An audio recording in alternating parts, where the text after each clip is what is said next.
Hola amigos de Filosofía Apuntes, nuevamente estamos acá en el libro cuarto de Platón.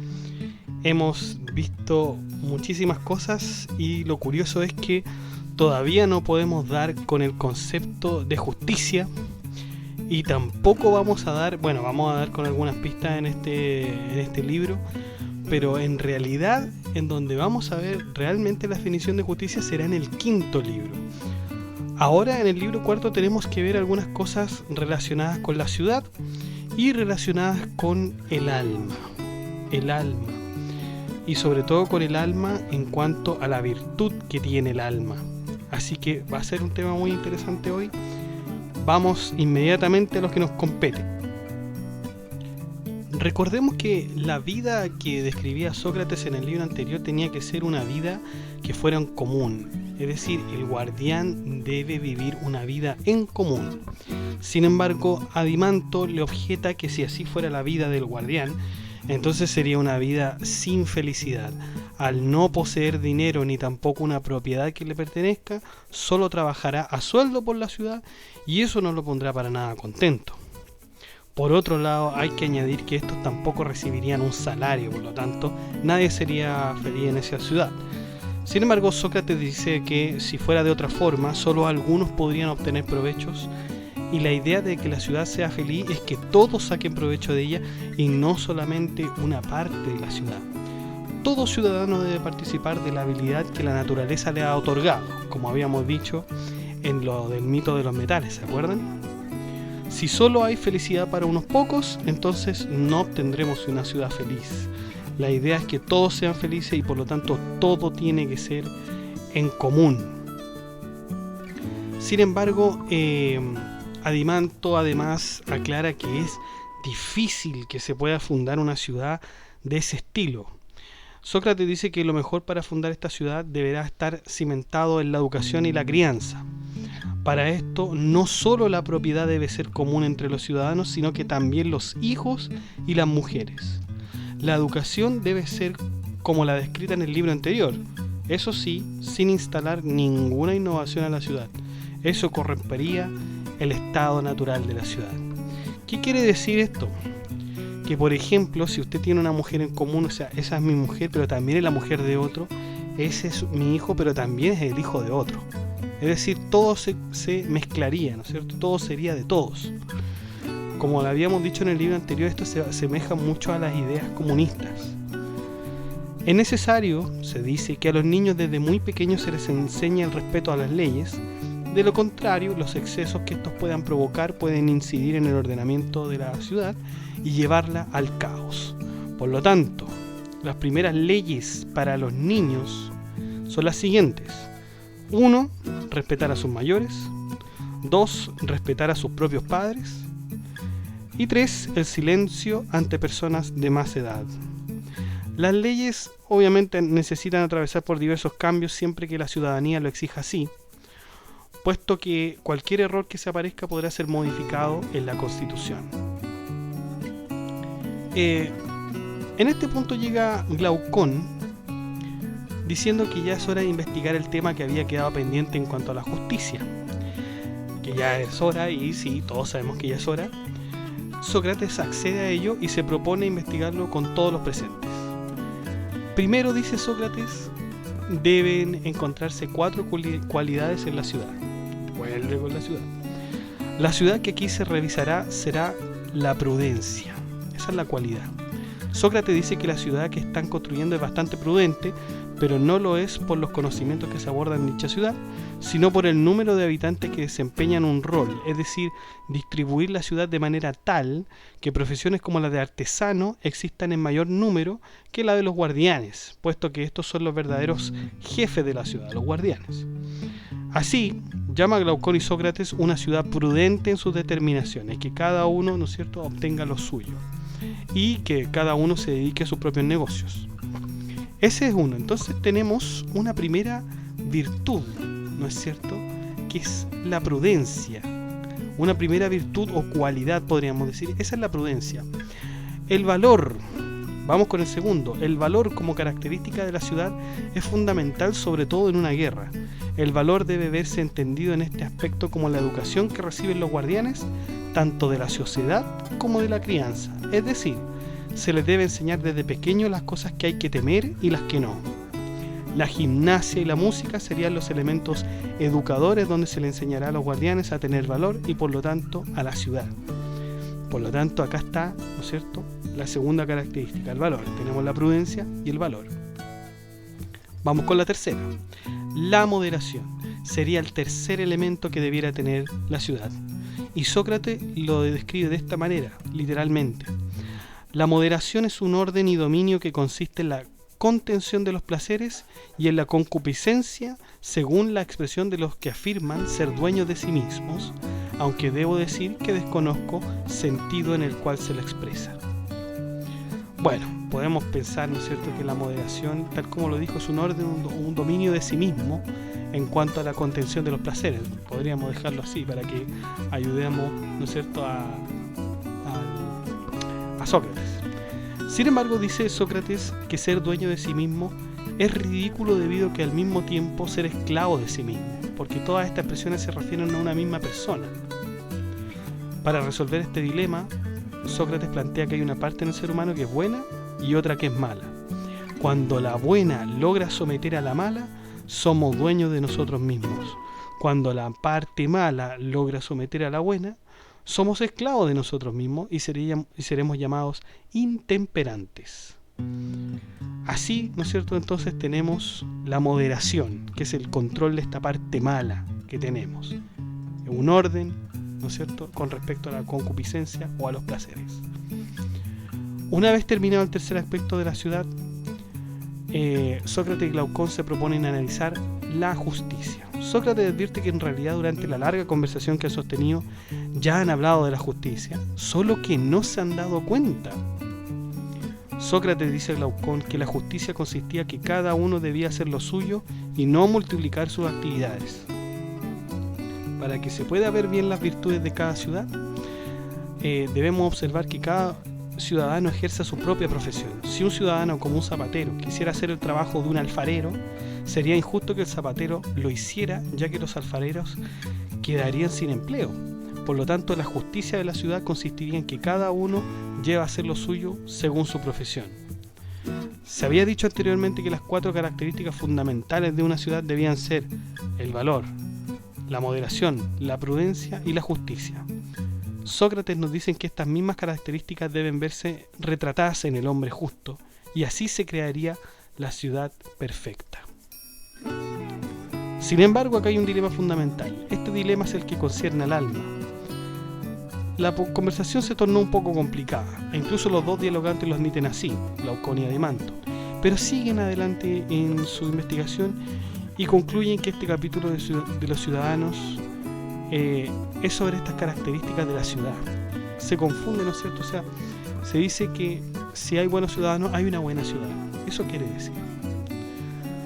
Junto con Glaucón se proponen analizar las partes del alma. El ciudadano en diversas situaciones sufre episodios de furia, de felicidad. La pregunta que Sócrates se hace, ¿no es cierto?, es que ciertas acciones parten desde el alma, o más bien si el ser humano que quiere realizar en la necesidad del alma, o sea, si estas necesidades parten del alma o son exteriores. Es sabido, dice Sócrates, que un ser humano no puede admitir que está sufriendo cosas contrarias a un mismo tiempo y con relación al mismo objeto, sino que es responsabilidad de varios objetos. Por lo tanto, no se puede decir que una cosa está inmóvil y se mueve al mismo tiempo, como tampoco podemos decir que el hombre sufre dos cosas contrarias en un mismo tiempo. Es decir, no puede sufrir de sed y de hambre, o de saciedad. No puede decir que tiene saciedad y al mismo tiempo tiene hambre. Es imposible. Sócrates ahora comprende otras características del alma en relación al deseo y al rechazo. Hay cosas que el alma apetece y otras que rechaza. También existen los deseos del alma que Sócrates pretende abordar a través de dos conceptos básicos, los que le hablaba, el hambre y la sed. Por un lado, el alma tiene el deseo de beber y de alimentarse. Dentro de estos deseos existen diferentes características que nos hacen desearlos más. Por ejemplo, si quisiéramos una bebida, tendríamos que ver si está fría o caliente, o si es grande o pequeña, y que lo mismo pasa, ¿no es cierto?, con la bebida, con la comida. Por lo tanto, el ciudadano dentro de sus deseos siempre va a querer algo de mayor calidad, ya que los deseos lo exigen así. El alma en el sediento no quiere otra cosa que saciar su sed, pero existen ciudadanos quienes teniendo sed no quieren beber. ¿Cuál es este impulso que les impide beber? Sócrates afirma que es la razón, puesto que la sed o el hambre provienen de la enfermedad. Así se describen dos aspectos del alma, una racional, no querer tomar bebidas por alguna razón específica, y la irracional, ¿no es cierto?, que es que se deja llevar por los impulsos o los placeres. Puede ser una acción racional también no beber agua o no beber una bebida porque ya se ha bebido demasiado, porque ya se está satisfecho. En cambio, lo racional es seguir. Entonces, Sócrates adhiere un tercer componente al alma. Si bien habíamos dicho que existe la parte racional e irracional, la cólera sería una parte auxiliar del alma, la cual juega a favor de la razón. Ojo con esto. Y esto se prueba debido a que cuando ocurre alguna injusticia, la cólera se manifiesta en favor de la razón para solucionar el problema con justicia. Por lo tanto, la cólera, dice Sócrates, está a favor de la razón. Para que una ciudad sea justa, se necesita primero que los ciudadanos sean justos. Como habíamos dicho anteriormente, son ciudadanos los que hacen la ciudad virtuosa y no en viceversa. De esta manera, si el ciudadano es justo, la ciudad será justa. La mejor manera en que se constituye una ciudad es siguiendo el desarrollo de las acciones por parte de los ciudadanos. Toda acción del ciudadano debe ser emprendida primeramente por la deliberación de dicha acción, es decir, el alma racional. Vendría la acción de la cólera o del deseo según corresponda. Por ejemplo, una ciudad que está en guerra primero debe armar una estrategia, luego dejar que sus soldados valientes y aguerridos luchen por salvar la ciudad. Así el elemento del deseo y la irracionalidad siempre deben jugar un favor del alma racional. Siempre deben estar ahí del alma racional. Entonces la justicia de una ciudad se verá retratada por el desarrollo de justicia que tengan sus ciudadanos.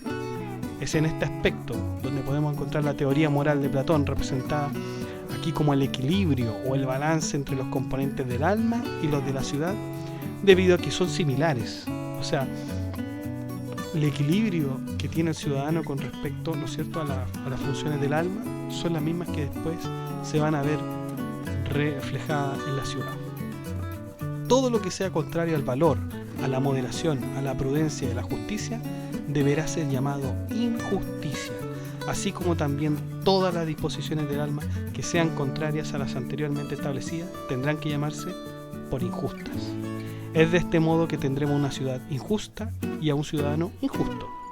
Para que ello no ocurra, no deben corromperse las características que hemos mencionado anteriormente.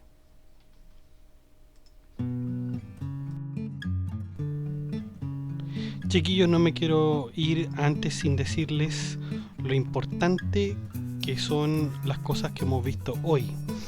Una cosa importante son las virtudes cardinales, chiquillos. Las virtudes cardinales fueron propuestas por Platón, también se vieron en la Biblia, como habíamos dicho hace un momento, en la justicia, la prudencia, el valor y la templanza. También se dice de otra manera también la moderación. La templanza es la moderación también. Sin embargo, hay una de estas cuatro que es fundante, y es la justicia. La justicia es esa virtud de las virtudes cardinales que es fundante. O sea, si usted conoce la justicia, usted puede conocer y puede mantener todas las otras virtudes juntas, pero primero se debe ser justo. La prudencia viene del ejercicio de la razón, la fortaleza viene del espíritu, la templanza o la moderación deja que la razón anule los deseos, y desde la justicia viene, ¿no es cierto?, que une, ¿no es cierto?, a estas cuatro. Es la perseverancia, es conocerse a sí mismo. ¿Ok? Por lo tanto, esto tiene que ser considerado, porque de hecho lo va a tomar Cicerón, lo va a tomar San Agustín, lo van a tomar todos los medievales, Tomás de Aquino, Duns Scoto, San Gregorio Magno, San Alberto Magno, el maestro de Santo Tomás de Aquino. Así que es importantísimas las virtudes cardinales. Ojo la cita que está acá por el jurista británico William Blackstone.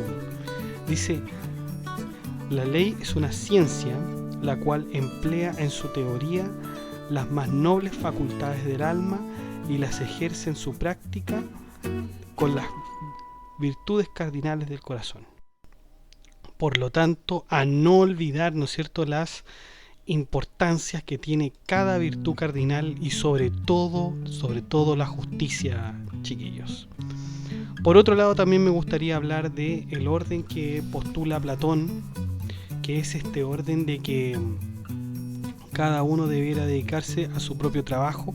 Me parece totalmente incluso actual, porque los profesores, por ejemplo, yo soy profesor, siempre uno se encuentra en las facultades, en colegios, en institutos, me parece más grave en colegios, donde hay profesionales que no son profesores, pero que son profesionales y educan, ingenieros, arquitectos, traductores, que son profesionales pero que no necesariamente son pedagogos. Y eso me parece a mí al menos terrible, porque alguien que debe estar en aula debe tener una formación pedagógica. Al menos de 2 años, 3 años, pero debe tenerla, ¿ya? Y si no es una formación pedagógica, es decir, para niños, para I2, ¿no es cierto?, debe tener una formación andragógica, es decir, para los adultos, para que pueda enseñar en una universidad, para que pueda enseñar, ¿no es cierto?, en un instituto. Pero como está el efecto de la libre cátedra, es muy difícil que esto se logre, que esto se cumpla.